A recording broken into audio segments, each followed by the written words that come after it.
11월 ISM 제조 PMI 살펴보도록 하겠습니다.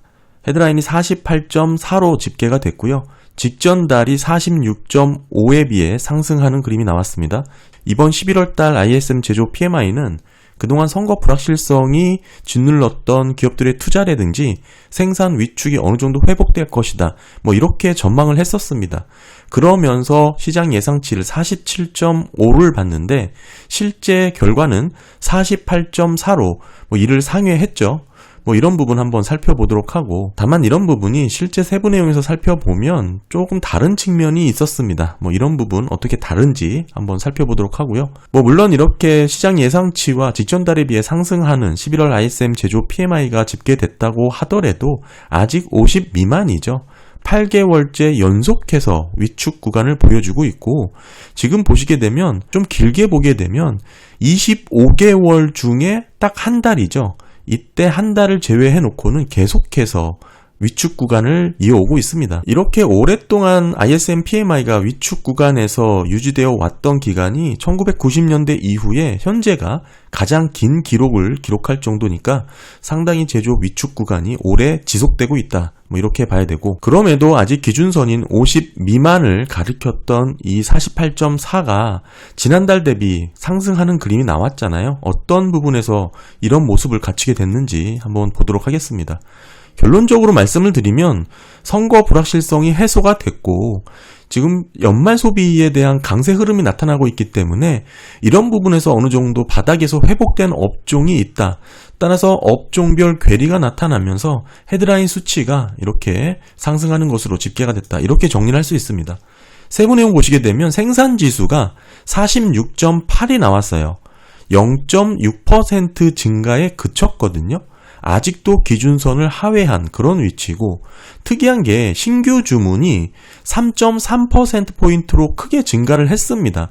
그러면서 50이라는 기준선을 상회하며 50.4를 기록을 했습니다. 중요한 항목 두 가지가 모두 일치되는 그림을 보여주고 있지는 않습니다. 그 결과로 나타난 게 이번 11월 ISM PMI의 특이점이라고 볼 수 있는데, 수주잔고 보시게 되면 오히려 직전 달 대비 0.5%포인트가 하락을 했습니다. 그러면서 41.8, 가장 낮은 구간까지 더 떨어졌거든요. 한마디로 이 생산지수와 신규 주문 그리고 수주잔고의 변화를 함께 정리해서 살펴보면 이런 얘기가 되겠죠. 일반적으로 신규 주문이 크게 늘어나면 지금 신규 주문이 크게 증가했죠. 그렇게 되면 생산량 증가가 나타나겠죠. 그런데 지금 11월 달은 생산의 변화가 그렇게 크지 않았습니다. 신규 주문이 크게 늘었는데 생산량이 크게 늘지 않았다라는 것을 먼저 기억하시면 좋을 것 같고, 만약 이런 상황이라면 정상적인 제조업 업황에서는 미처리 주문이 남아있기 때문에 수주 잔고가 증가하는 것으로 이어져야 됩니다. 수주 잔고가 쌓여야 된다라는 것이죠. 그런데 오히려 직전 달 대비 수주 잔고 지수는 오히려 감소를 했다라는 게 지금 11월 달 ISM PMI의 특징이고요. 정리를 해보면 이런 내용이 되겠죠. 결국 신규 주문이 증가하고 생산 지수가 어느 정도 정체되는 그림이 나왔다. 이 내용은 크게 두 가지 정도로 볼 수 있습니다. 첫 번째가 기업들의 생산 설비 가동률이 상당히 높은 수준이라서 이미 풀가동을 하고 있다. 이렇게 볼 수가 있는데, 이 부분은 우리가 산업 생산에서 살펴봤듯이 기업들의 설비 가동률이 현저히 떨어지고 있는 수준이잖아요. 따라서 이거는 해당이 되지 않고, 그렇다면 다음 내용으로 넘어가 보면 결국 생산을 하기 위한 자원이 부족했을 수 있다. 인력이라든지 원자재 등이 부족했을 수 있다. 이런 얘기가 될 수 있는데, 이런 부분은 일정 부분 맞다고 봅니다. 따라서 결국 11월 달에도 일반 재고 중심으로 크게 증가한 게 나타났어요. 보시면 일반 재고 5.5%포인트가 늘어난 것으로 확인이 되었습니다.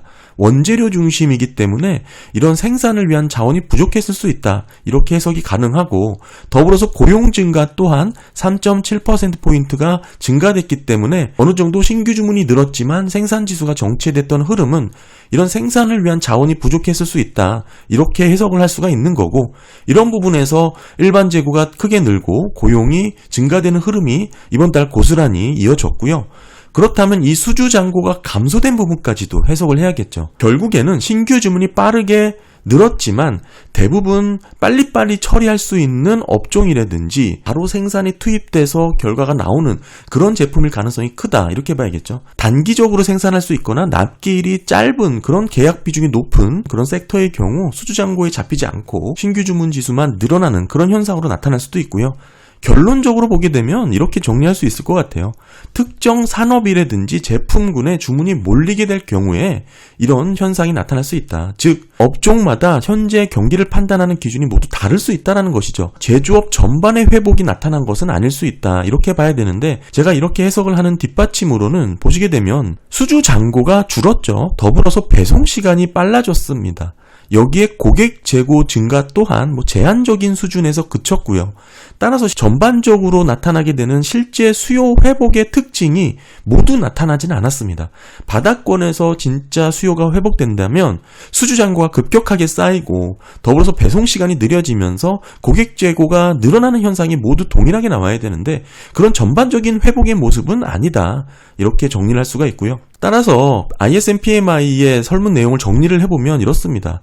선거 불확실성이 해소가 되고 연말 시즌을 맞아 소비 강세로 나타났던 어느 정도 일시적 반등일 수 있다. 저는 이렇게 보고 있는데 보시게 되면 이번 11월 달 일부 업종이죠.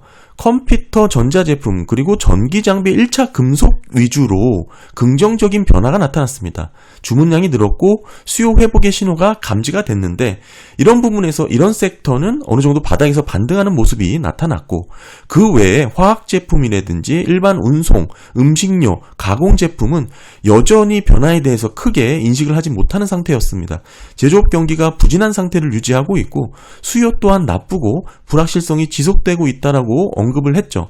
사실 일부 업종을 빼고 그 외에 많은 업종에서는 지금의 불확실성이 해소됐다고 대답하지 않았다라는 것이죠.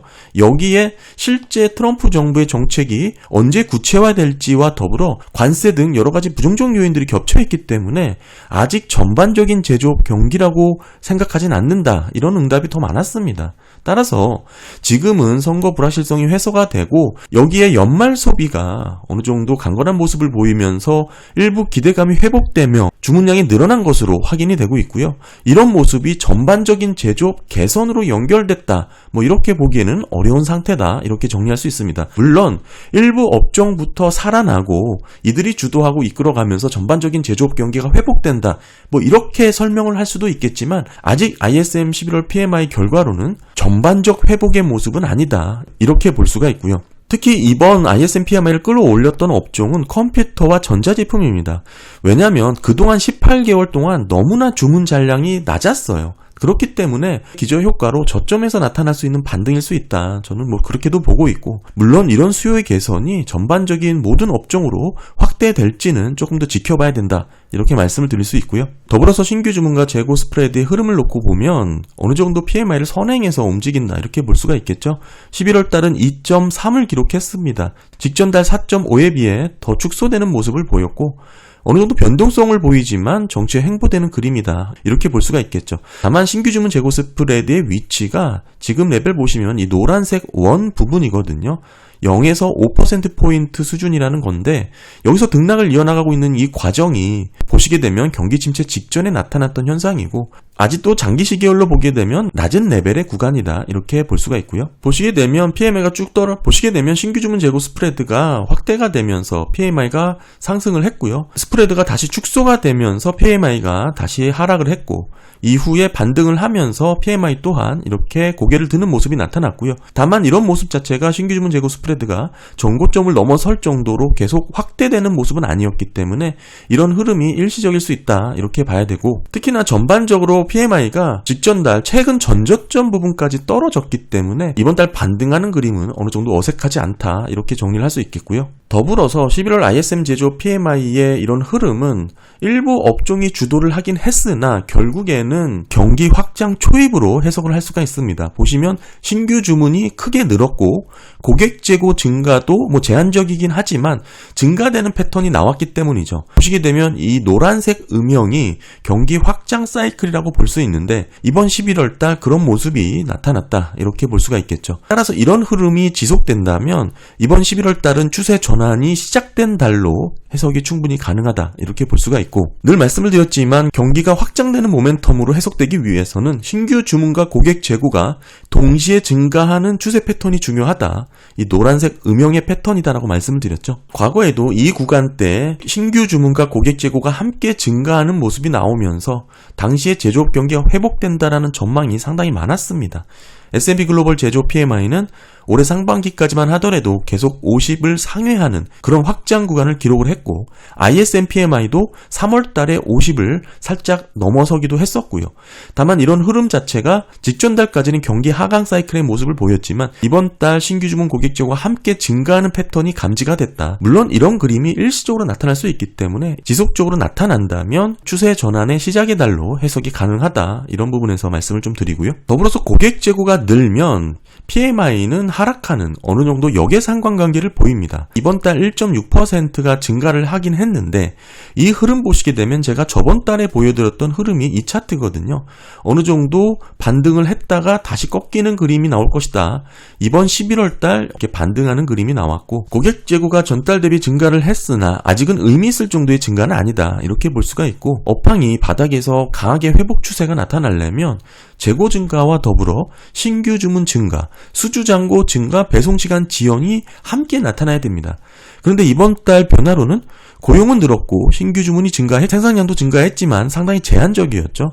더불어서 수주 잔고는 줄었고 배송 시간은 오히려 빨라졌습니다. 이런 모습이 다소 엇갈린 내용이 나왔는데 이런 원인으로는 업종 간 차별화로 해석이 되고, 따라서 전반적인 제조업 경기의 회복은 아니고 현재 시점에서는 특정 업종의 강한 회복, 아까 말씀드렸다시피 컴퓨터와 전자기기 중심으로 그런 특징이 나타났다 이렇게 정리를 할 수 있겠고요. 다만 이런 일부 업종에서의 강한 반등이 전반적인 제조업 경기로 확산될 수 있을지는 이번 11월 PMI만 보고는 알 수가 없고, 현재 11월 경기는 이런 모습으로 보시면 될 것 같습니다. 이번 11월 달 신규 주문이 반등을 했습니다. 50.4로 지난 2년 동안 신규 주문이 45와 50이라는 박스권을 정체 횡보했는데 이를 돌파했고, 보시게 되면 이 파란색이 신규 주문입니다. 과거랑 비교해보면 신규 주문의 레벨이 어느 정도 회복된 모습이긴 하지만 달라진 부분이 하나 있죠. 바로 이 빨간색 재고 레벨입니다. 과거에 비해 현저히 레벨 다운된 걸 확인할 수가 있는데, 이번 달 크게 재고가 늘어난 부분은 예전에도 말씀드렸지만 11월 반등은 트럼프 당선 이후에 관세 부과 가능성이 높아지면서 관세가 본격적으로 시행되기 전에 기업들이 원자재 구매를 앞당겨서 확보했던 움직임이다. 이렇게 볼 수가 있겠죠. 따라서 이런 부분 8월 달에도 일시적으로 나왔지만 이런 부분은 날씨 등으로 나타났던 일시적인 변동으로 해석이 되고요. 추세 자체가 재고는 계속해서 줄어드는 그런 모습이 나타났고, 이런 흐름이 뚜렷한 수요 부진의 모습이다 이렇게 말씀을 드렸고, 만약에 이번 달 재고의 증가 5.5%포인트라는 큰 폭의 재고의 증가가 아까 말씀드린 관세 부과 이전에 재고를 일정 부분 확보하려는 움직임의 영향도 크다라고 본다면 결국에는 신규 주문 증가가 생산으로 넘어가지 않았던 그 요인으로도 해석될 여지가 충분하고요. 이 얘기는 특정 업종이 좀 더 세분화된다 그런 얘기가 되겠죠. 전반적인 수요 회복의 시도라 보기는 어려운 그런 모습일 수가 있습니다. 따라서 일정 부분 신규 주문이 늘어나긴 했으나 이게 생산으로 이어지지 않았고 수주 잔고는 오히려 줄어드는 흐름이 나왔고, 여기에 원자재 중심의 일반 재고의 증가는 관세부가 이전에 확보하려는 움직임이 강했다라고 해석을 한다면 사실 생각보다 ISM 11월 PMI 내용은 그렇게 강한 모습이 아닐 수 있다 이렇게 정리를 할 수가 있고요. 지금은 어느 정도 혼재가 되어 있는 그런 내용으로 볼 수가 있고, 여기에 선거 불확실성이 해소가 됐고 연말 소비 강세의 흐름이 나타나기 때문에 어느 정도 일시적 반등의 움직임이 이번 11월 ISM PMI를 48.4로 집계하지 않았나 이렇게 보고 있습니다. 네, 감사합니다.